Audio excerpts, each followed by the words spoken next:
Hyaku Monogatari, 100 Spooky Stories. Story number 34, I Can't Go to Heaven Now, by Maplewood.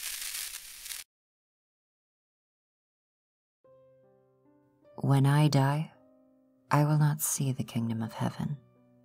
Once I pass, I will disappear forever. Because I am a murderer, and I feel no remorse for the lives I've taken. You may think me a monster, but if you can comprehend what I tell you, then you very likely also feel no guilt for the lives you consciously ended. It was in the early summer a few years ago. I was in the kitchen preparing supper. My youngest was contentedly drawing with her crayons at the dining table. My son was outside with a friend who lived on the street. My husband was within earshot taking care of his affairs. The door swung open, followed by the rushed pitter-patter of my son's sneakers hitting the floor. He began excitedly telling us about the cool trick his friend showed him where he could concentrate the light through his glasses to fry ants. My daughter's face contorted in shock as she chastised him about how mean that was. That was my last crisp memory before everything began to grow distant. The world started to turn as I was failing to catch my breath. It was a heart attack. I hardly remember hitting the floor. The only thing I heard before everything went dark, or maybe I just imagined it, was my daughter's bloody scream. I cannot describe the time I spent wholly unconscious. All I can recall was the precise moment when, like a surge of electricity, thought returned. There was no pain, but my heart ached for what I believed I was leaving behind. That final memory of my daughter's agony was the immediate blight that befell me. My sweet, innocent girl could not be given the comfort I was selfishly withholding from her. With no solace to my dismay, I prepared to face whatever awaited me. When I opened my eyes, at first I could not ascertain if I had found myself in a dream, illusion, or something else entirely. The world around me was tangible. The solid ground I found myself on had feeling and form, but off in the distance stood a monolith my eyes refused to focus on. Imposing and oppressive, it seemed to be the only illuminated entity in the otherwise barren expanse. Surely this can't be paradise, escaped on impulse. As daunting as it appeared, never once did it give me the impression that such an oasis could be hell. It did not beckon. It was not rejecting. It was indifferent to my presence. However, as much as I wished to leave it be, my hand was forced, given that it was the only destination that could hold any explanations.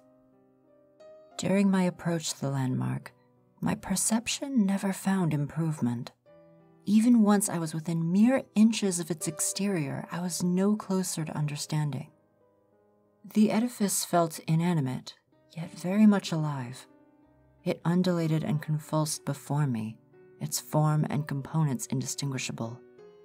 It was not long after I began my inspection that I felt a shift to my right. Part of the wall tore away from the rest of the flesh like a door. I hesitated, but there was naught else for me to achieve here. The interior of the mass was unsurprisingly just as enigmatic as its outside, from which I no longer had access. As I began to ponder, familiar shapes and structures began to form around me. The floor of a room began to grow toward me, then outwards, and from it crept up walls and columns. Other human novelties started to take shape, though I am sure this is more for my comprehension than for whatever resided here.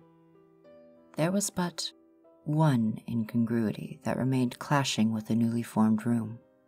I would say it must have been there the whole time, but if that were the case, it would be baffling that it was somehow not the first thing I noticed when I entered.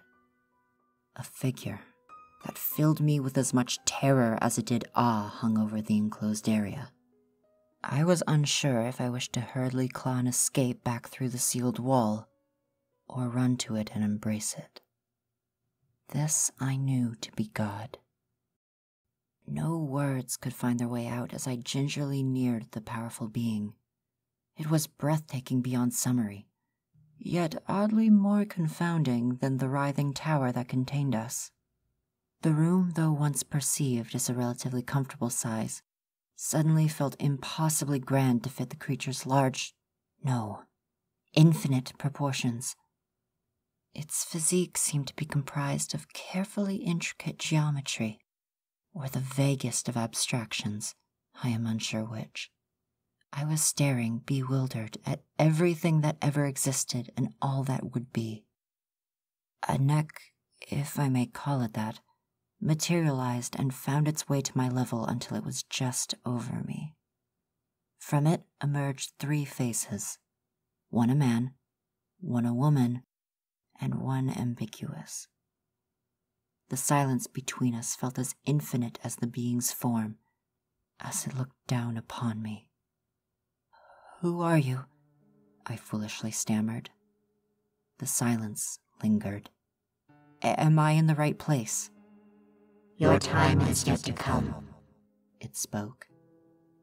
"Was I not meant to die?" I asked, shocked at this revelation. "You will be sent back soon enough," it responded. Relief swept over my body as I could not help but let out a small, breathy chuckle. "May I use this opportunity to ask you some questions?" I asked. The being did not respond. "Are you the Christian God, or one belonging to another faith?" "It is futile to summarize infinity between book covers," it said. "Right," I responded, feeling a tinge of scorn directed my way. "Well, it would seem the world has your rules very confused. What are your commandments?" "There is but one."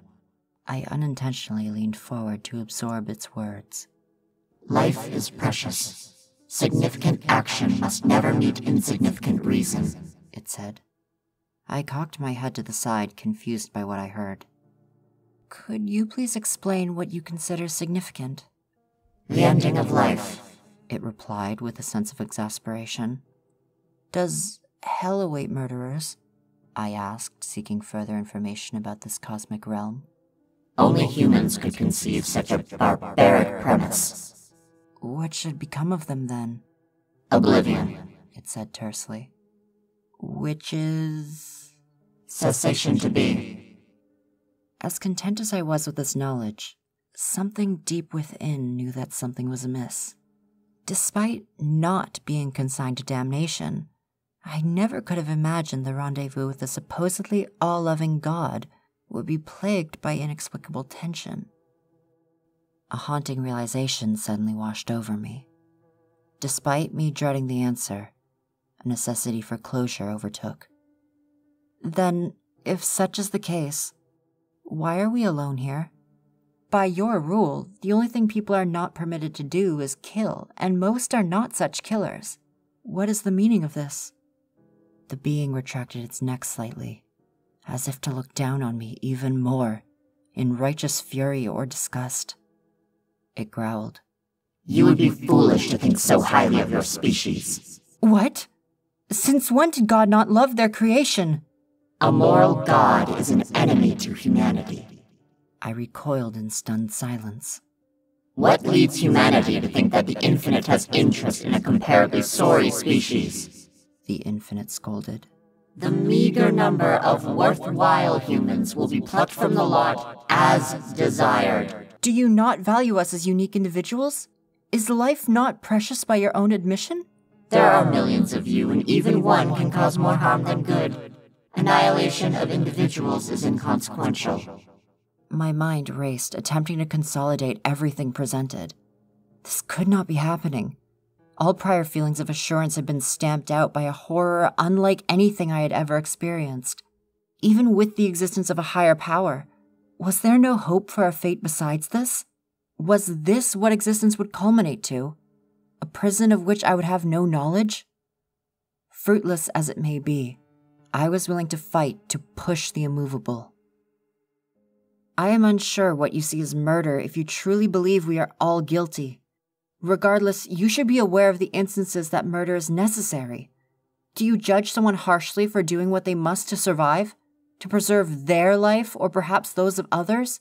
I asked, raising my voice at the supposedly kind God. Their action will be pardoned, yet that is irrelevant to that which condemns them. Maybe it is not our intention to commit such acts. Could you not be punishing people for accidents? What of them? Their action will be pardoned, yet that is irrelevant to that which condemns them. My composure began to slip.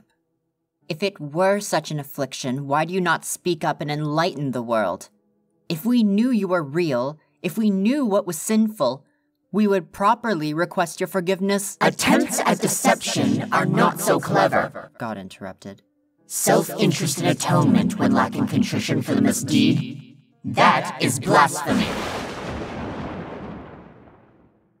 I paused to collect myself from the justified lashing I received for my hubris.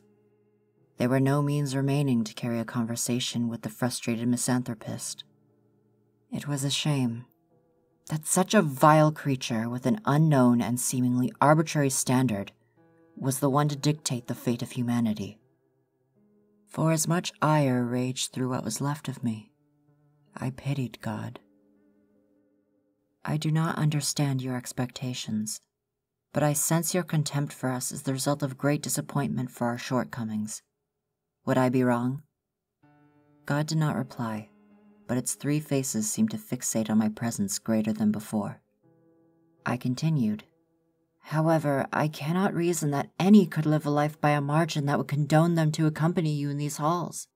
Many have, God answered. A crackle drew my attention from God to the wall seemingly behind it. The once flushed wall was now opened by an arch leading out to a balcony. Accepting the implied invitation, I walked deeper into God's domain. To my surprise, beyond the wall lay a sight more beautiful than my mind could absorb. By my count, from this one vantage point alone, thousands of children no older than I would estimate 3 years of age were pleasantly toddling, sleeping, and cooing in a playpen of tranquility.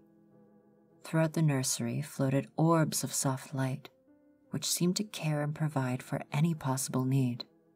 The smallest of levitating newborns nuzzled their respective luminescence as if cradled within invisible arms.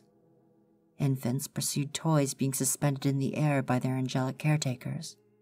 Some larger bodies mingled among them, some of which seemed to function at the same level as the majority of their peers, but were nonetheless blissfully content. In those few moments, my thoughts of self-preservation and loathing had disappeared. Knowing such peace existed and could not be disturbed brought temporary hope. My vision clouded as tears began to torrent from my eyes. I was happy for them. My sole regret was knowing that for whatever reason God had, my children would likely never reach this place themselves. Even should the story of my time here be believed, I could not provide an answer on what they need do. Mired by the cascade of conflicting emotions, I was suddenly startled when out of the corner of my eye I noticed that God was studying me closely, with its faces inches from mine. To see empathy at the forefront of a soul is refreshing, God said with the first tinge of pleasantness in our one-sided discussions. I could not reply. When you awaken, know that your prior transgressions will be cleared from your soul. To any further wrongdoings you will be held accountable. Should your human nature not undergo substantial change, you would do well to ruminate passing whims before you act. I sadly can make no such promises, I said mournfully.